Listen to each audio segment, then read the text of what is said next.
Hey, what is up everybody? My name's Nathaniel, I'm a WalkSmart ambassador, and today I'm going to be reviewing 3 scooters and a go-kart.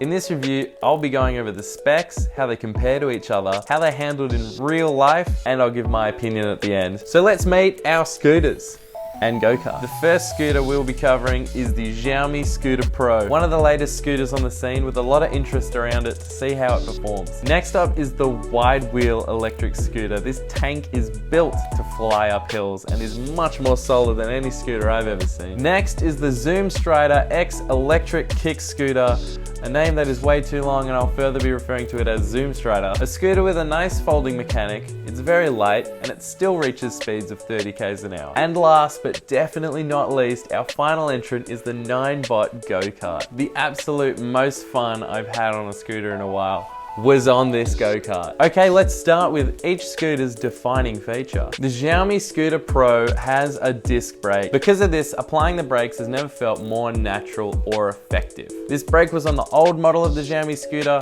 and I'm glad to see that it stayed. Next, the WideWheel's defining feature, funnily enough, not the wide wheel. The fact that the wide wheel can climb hills without any problem is astonishing to me, and I believe that is its true defining feature, its hill climbing ability. The Stryder's defining feature is definitely its folding mechanic. In the last video I said the segway-ninebot's folding mechanic was so good apart from the fact it was heavy and the battery was in the way of holding it. The Stryder doesn't have that extra battery and is much lighter than the Ninebot, so this mechanic is perfect for this scooter. Lastly, the defining feature of the Ninebot GoKart.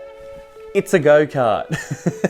It's the most approachable of the 4. You'll quickly realize everyone will want to have a turn. Alright, first let's cover the battery. The WideWheel electric scooter is fully charged after 4 hours and gives you a range of 30 kilometers. The Stryder gives you a range of 30 kilometers after only 3 hours of charging. The Xiaomi Scooter Pro requires about 8 hours of charging for 45 km of range. The range is higher, the charging time is way longer. The go-kart, to get a full charge, requires 4 hours of charging, and that gives you a 15-kilometer range. Just for the range, I'll give the Xiaomi scooter a point because I reckon charging time doesn't matter too much. If you plug in your scooter as soon as you get home, it won't make a difference. Next up is wheels. The Xiaomi Pro has rubber tubed tires. I actually avoided rocks because I knew that there was a chance I could puncture the tire. WalkSmart offers a punctureless tire replacement service if that ever is the case you find yourself in. The tubed tire is supposed to act as suspension. However, I didn't find any of my rides all that bumpy because the tubed tire works. The tires on the wide wheel are made out of rubber. It's quite flat, wide, and thick, which allows itself to be quite useful on all terrain. However, I found myself skidding over things, and a couple of times I went over a wet road, it would skid. The Stryder's wheels have great grip, are puncture free. I didn't have a single problem with the Stryder's wheels, and compared to the other two, which had a flaw here and there, it wins over. So the Stryder gets a point for its wheels. The go-kart had 4 tires, 2 different types, the front and the back. The front were smaller, made out of rubber, and 2 larger ones up the back with the motor. Sometimes when you brake going around a corner very quickly, you might skid and they might spin,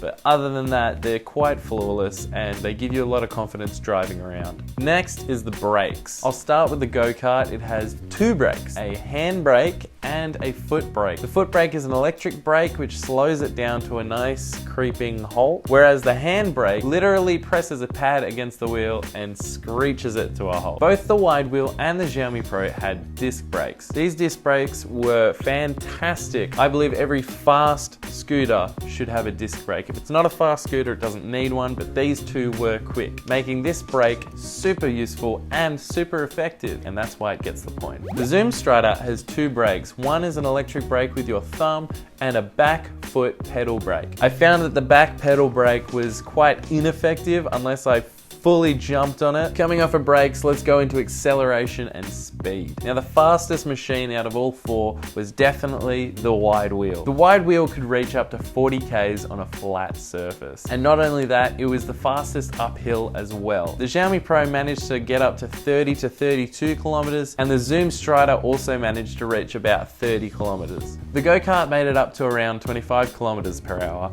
and every now and then would get a boost of energy of sorts. So the fastest was the WideWheel, so the WideWheel gets a point, and it also gets another point because its acceleration really took off. So if you're looking for speed and acceleration, WideWheel is the way to go. Unfortunately, having the highest speed does not mean you have the best handling. The Zoom Stryder had the tightest turning, and the Xiaomi Pro had a significantly tight turning circle as well. The handling on the GoKart was super easy to understand, super easy to control. You could take very tight corners at quite fast speeds. I believe the Zoom Stryder actually had the tightest turning circle at the highest speed. The only person that doesn't get a point here is the WideWheel. The next category is the deck that you are standing on. The GoKart, obviously, it gets its own point. It's a seat.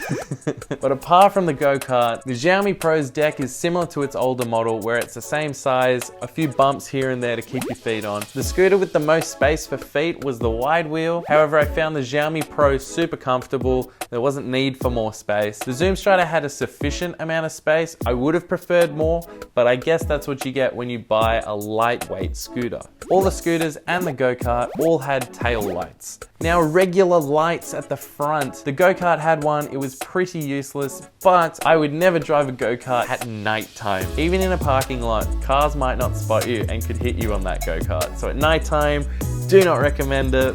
However, its light was not that good. I'd have to say the Xiaomi Pro's light was by far the best, by a significant amount. In the scooter's defense, the flashlight isn't something I'd use as a deal maker on deciding what scooter to get, but the build quality is. The WideWheel was the most rigid and solid device. The Xiaomi Pro was extremely solid, just like its previous iteration. I have a positive reaction to the Zoom Stryder's build quality. However, there was one thing about the handles folding down and flicking back up, which didn't really function perfectly every single time. But other than that, which I can look past, it was quite up to scratch. The GoKart's build quality, some of it is plastic, a lot of it is metal, but I wasn't worried that the GoKart was gonna collapse. Okay, this next category is a big package. It's gonna be the handlebar, the display, and the buttons. The GoKart had no display, no buttons. I have to talk about the WideWheel here for a second. Its handlebars are so freaking wide. What it doesn't give you is a speedometer with a good display. What it does give you is a single button and 4 dots with vague information about how much battery you have left. However, a single button system is quite handy. The Zoom Stryder had too many buttons and a convoluted amount of information all in one spot. I think the Zoom Stryder and the WideWheel should take a leaf out of the Xiaomi Pro's book. The Xiaomi Pro's display, button, and handlebars all were the best by far. They were the right size, they were comfortable in your hand. A scooter display could not be more simple, yet so effective. Okay, now folding. I haven't even touched on this yet. The Zoom Stryder had my favorite folding mechanic. You put your foot up on the tab,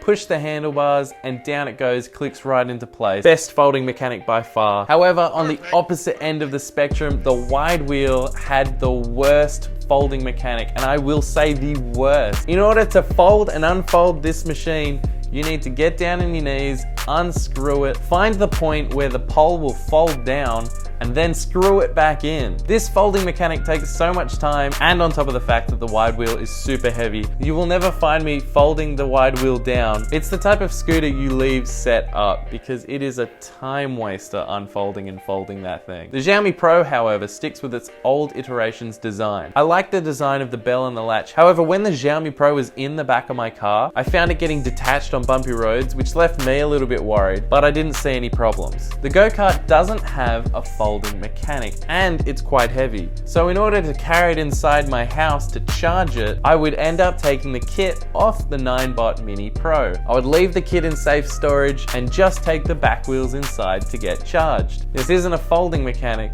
but it's just an interesting feature I thought I should let you know about. I'll quickly touch on, but won't go into depth of, the apps. The GoKart, of course, is a Ninebot Mini Pro, so it has an app of its own. This app helps you change the color of the lights on your Ninebot. Of course, you can give your GoKart a speedometer, you can update firmware, things like that. The Xiaomi Pro also has an app. The WideWheel and the Zoom Stryder both don't have an app. This next criteria is a bit subjective, but how cool do you look on these things? Do you look like a dork riding these scooters? This category sort of crosses over into my opinion. The Xiaomi Pro is a nifty design, it looks more professional, whereas the WideWheel looks more like an off-road type machine. The Zoom Stryder looks a bit like a kid's toy.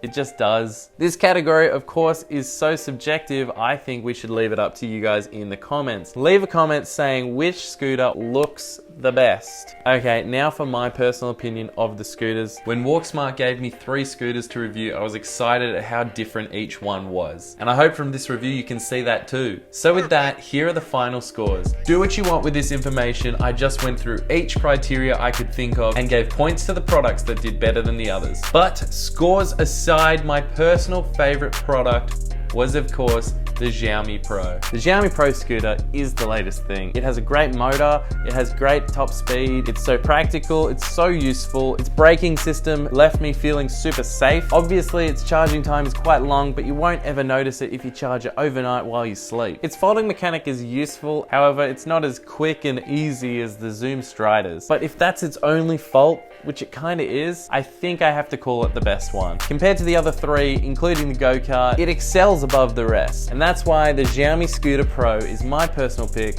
for this review. When I had the WideWheel, it was so heavy, I didn't want to fold it down, I didn't want to carry it anywhere. Just accelerating on the WideWheel was super fun because it would go so quickly, your whole body would fling back a bit. The Zoom Stryder was really cool, it had great suspension. It had 2 brakes, which was interesting. I only ever found myself using the electric brake. I found taking off on the Zoom Stryder a little funky. The last thing I'll mention is the price of each product. The Zoom Stryder goes for $1,150, the WideWheel goes for $1,600, the Ninebot GoKart goes for $1,500, and the Xiaomi Pro goes for $1,000.